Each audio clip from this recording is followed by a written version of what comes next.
নমস্কার বন্ধুরা, আমি আপনাদের নীল। বন্ধুরা, আশা করি মা কালীর বড় মার কৃপায় আপনারা সবাই খুব ভালো আছেন, সুস্থ আছেন। আজকের ভিডিওতে আপনারা জানবেন, না জেনে যে কোনো তীর্থ সৎসঙ্গ ধ্যানে যাচ্ছেন, জানেন কি পুণ্যের বদলে কিভাবে নিজের সংসারে বিপদ ডেকে আনছেন। আজকে প্রথম পর্ব, কাল থাকবে দ্বিতীয় পর্ব, অবশ্যই দেখবেন। কয়েকটি প্রশ্ন যেগুলি আমাদের ইটস নীল 01 ফ্যামিলি প্রিয়জনরা পাঠিয়েছিলেন, সেই প্রশ্নের আমি উত্তর দিতে চেষ্টা করব। আমরা কেন তীর্থযাত্রা, সৎসঙ্গ, ধ্যান বা কীর্তনে যাই, কিন্তু আমরা কি জানি সেই পথে কি নিয়ম, কি শুদ্ধতা প্রয়োজন? দেখবেন না জেনে যাওয়া কি সত্যিই ক্ষতিকর? কেন এমন হয়? তাহলে কি করব? জ্ঞান মানে কি? বই পড়লেই হবে? মন্ত্র শুনলেই হবে? আমি যদি ইতিমধ্যেই অনেক তীর্থ করেছি, অনেক কীর্তনে গেছি, ভুল হয়ে গেছে, তখন কি করব? ঈশ্বর কি দূরে থাকেন? সংসারে কি সাধনা সম্ভব? তাহলে আসল সাধনা কি? হৃদয়ের মন্দিরে আলো জ্বালো। তীর্থের পথ তো তোমারই অন্তরে। যাওয়ার আগে থেমে একবার দেখো কোন পথে পা ফেলেছ তুমি। বন্ধুরা, আজ তোমাদের আমি একটা গভীর প্রশ্ন করব। তোমরা কি কখনো ভেবেছ তীর্থযাত্রা, সৎসঙ্গ, ধ্যান, কীর্তন এসব আসলে কেন করি? শুধু ভিড়ের সঙ্গে চলতে, নাকি সত্যি ঈশ্বরকে খুঁজতে? আমরা সবাই কখনো না কখনো কষ্ট পেয়েছি, ভেবেছি হয়তো তীর্থে গেলে ভালো হবে, সৎসঙ্গে বসলে শান্তি পাবো। কিন্তু বলো তো, তোমরা কি জানো যে পথে যাচ্ছ সে পথের নিয়ম কি? কোন মন্ত্র, কোন আচরণ, কোন শুদ্ধতা চাই সেখানে? শাস্ত্র বলে অজ্ঞান সাধনা বিপজ্জনক, কারণ সাধনা মানে শক্তি। যেমন বিদ্যুৎ ঠিকভাবে ব্যবহার করলে আলো জ্বলে, কিন্তু ভুলভাবে ধরলে বিদ্যুৎ স্পৃষ্ট হতে পারো। তেমনি ভুল পথে সাধনা করলে মন অস্থির হয়, সংসারে ঝগড়া, অশান্তি, বিপদ বাড়ে। তাহলে কি করব? প্রথমে শুনব, শিখব, গুরু বা অভিজ্ঞ জনের কাছে জিজ্ঞাসা করব, এ পথ আমার জন্য উপযুক্ত কিনা। মনে রেখো, ঈশ্বরকে খুঁজতে কোথাও যাওয়ার দরকার নেই, তিনি তো আছেন তোমারই অন্তরে। শ্রীমা সারদা বলেছিলেন, যেমন আছো তেমনই থাকো, শুধু তাকে ডাকো।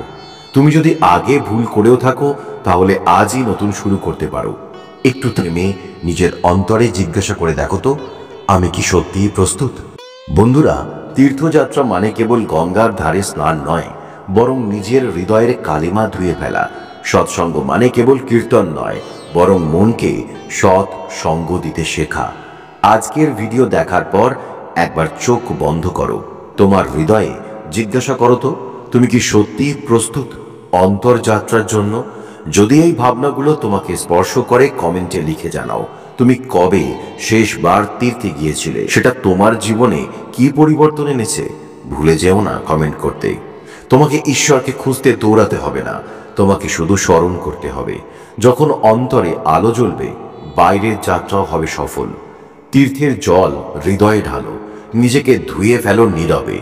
ঈশ্বর অপেক্ষা করছেন, শুধু তাকে মনে করতে শেখো। তুমি কি কখনো ভগবানের নাম নিতে গিয়ে হঠাৎ মনে এক অদ্ভুত ভয় অনুভব করেছ?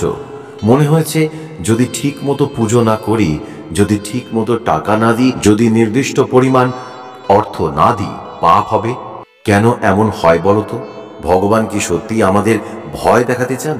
তার কাছে কি প্রেমের ভাষা কম পড়ে গেছে যে আমাদের ভয় দেখিয়ে ডাকতে হবে?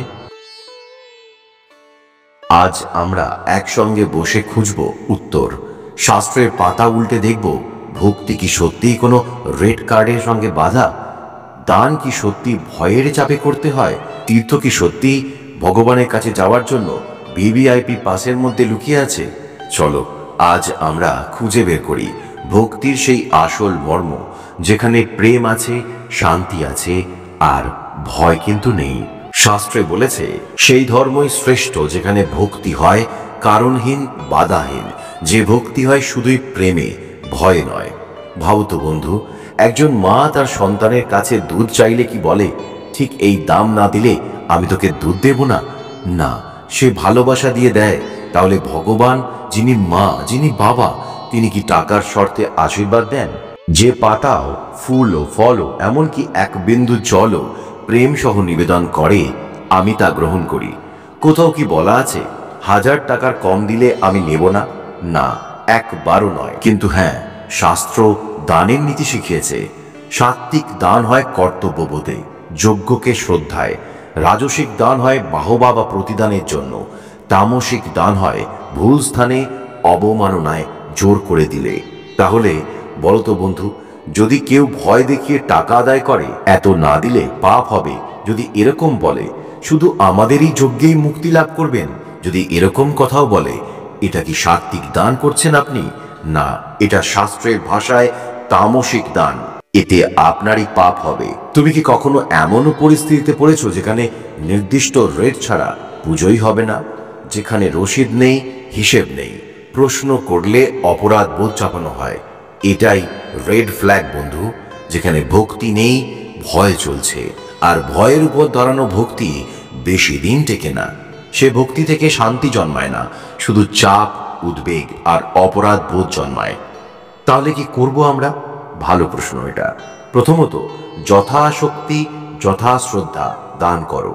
তুমি যতটা পারো ততটাই। ভগবান জানেন তোমার সামর্থ্য। তুমি বলতে পারো, আমি যথাশক্তি দান করব, ভক্তি প্রেমে, ভয় নয়। দ্বিতীয়, স্বচ্ছতা চাও, রসিদ নাও, ব্যবহারের কথা জেনে নাও, সৎ প্রতিষ্ঠান, এতে স্বচ্ছ থাকবে। তৃতীয়, তোমার উদ্দেশ্য ঠিক করো, দান করো ঈশ্বর স্মরণ করে, শিক্ষা ও সেবার জন্য, ভয় খণ্ডনের জন্য নয়। চতুর্থ, তোমার গৃহস্থ ধর্ম ভেঙে ফেলো না। গীতায় বলা হয়েছে নিজের স্বধর্মই শ্রেষ্ঠ। পঞ্চম, ছোট থেকে শুরু করো, স্থানীয় মন্দিরে ছোট সৎসঙ্গে অংশ নাও। যতক্ষণ না তোমার অভিজ্ঞতা বাড়ছে ততক্ষণ অযথা বড় আয়োজনের চাপ নিও না। আর এগুলো না করলে আমার কথার সত্যতা তুমি উপলব্ধি করতে পারবে না।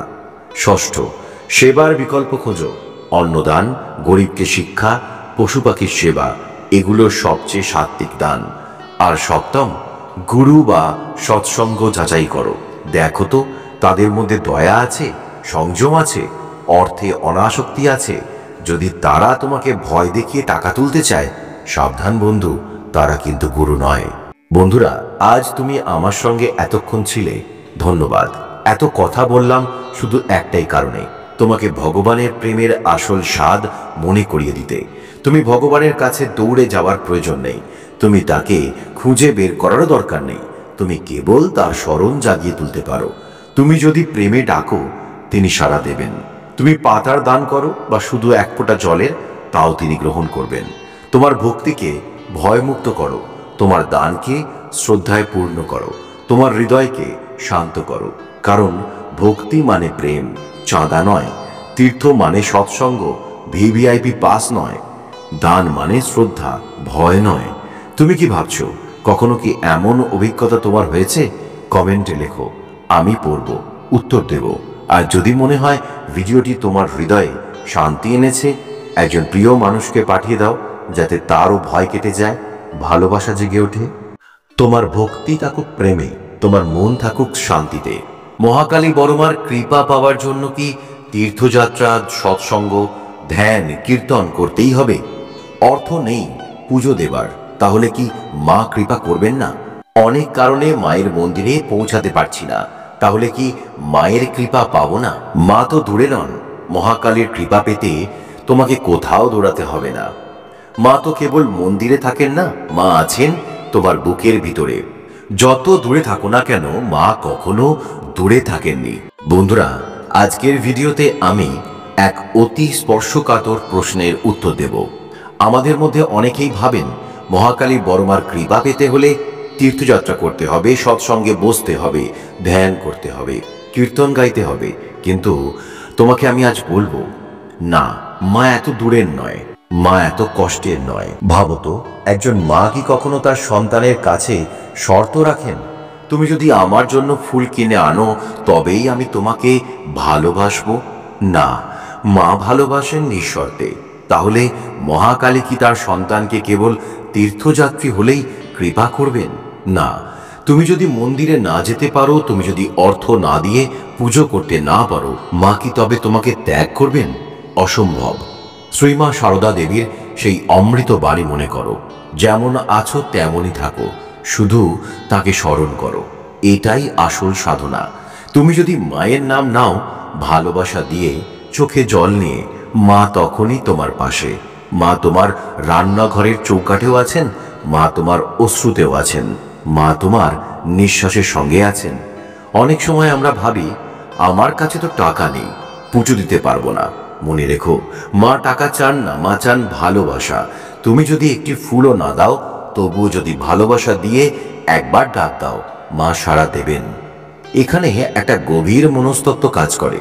যখন তুমি অন্তর দিয়ে ডাক দাও, তোমার মস্তিষ্ক ও মন একটি বিশেষ অবস্থায় পৌঁছায়, যাকে বলে সারেন্ডার। সেই সময় ভয় কমে যায়, আশা জাগে, মন শান্ত হয়। এটাই মায়ের কৃপা।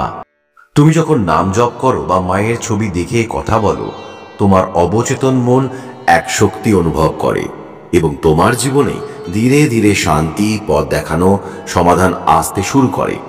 তাহলে বন্ধুরা, আজ যদি মন্দিরে যেতে না পারো, আজ যদি কীর্তনে বসতে না পারো, একবার চোখ বন্ধ করো, মায়ের নাম নাও, জয় মা কালী।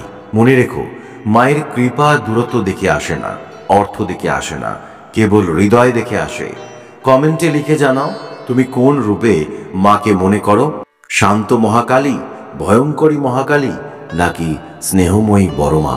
এই ভিডিও যদি তোমার মনে একটু হলেও আলো জ্বালাতে পারে, তাহলে শেয়ার করো, যাতে আরেকটি হৃদয় আলো পৌঁছে যায়। মায়ের মন্দির তোমার হৃদয়ে, শুধু প্রদীপ জ্বালাও ভক্তির। মা অপেক্ষা করছে তোমার ডাকের। আজই ডেকে দেখো। মা কালীর কৃপায় সবাই খুব ভালো থাকুন, সুস্থ থাকুন। নমস্কার।